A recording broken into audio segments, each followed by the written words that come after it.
আমরা এখন আছি ভোলা সদরের মেন রোড বোরহানুদ্দিনের, ভোলা সরকারি কলেজের সামনাসামনি ঠিক যাচ্ছি। বোরহানুদ্দিন রোড একদম ফাঁকা এবং খুবই মনোমুগ্ধকর একটি সুন্দর রোড। ভোলা কলেজ সরকারি কলেজের গেটটা অসাধারণ সুন্দর। দেখতে পাচ্ছেন যে মানুষ ঢাকা থেকে ঈদ করার জন্য ভোলাতে আসতেছে। কালকে আমাদের রোজার ঈদ, ঈদুল ফিতর।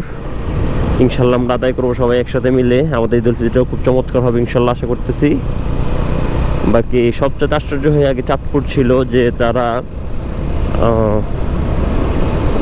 সৌদি আরবের সাথে মিল রেখে তারা ঈদ করতো। এখন আমাদের ভোলাতেও সেই একই কাণ্ড।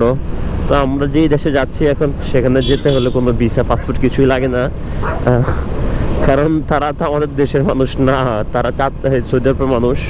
তারা সৌদি আরবের সাথে রোজা রাখে এবং প্লাস সৌদি আরবের সাথে রোজা ভাঙ্গে।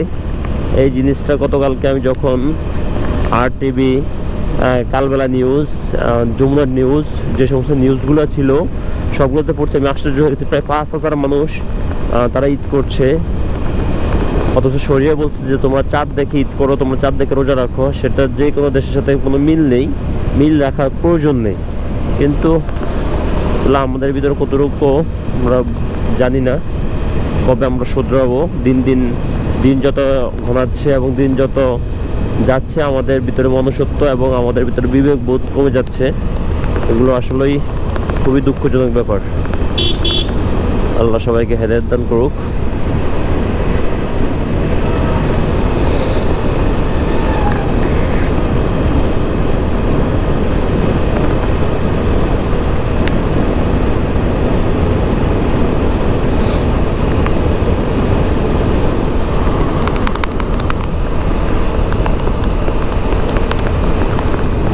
আমরা অলমোস্ট ভোলা বাস স্ট্যান্ড চলে আসছি।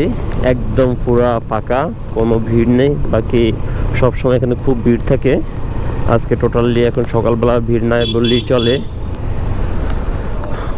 এটা হলো ভোলা প্রাণকেন্দ্র। এখান থেকে চরপেশন, লালমোহন, যেখানে যাওয়া দরকার আমাদের ওই অঞ্চলের দিকে সব গাড়ি এখান থেকেই ছাড়ে।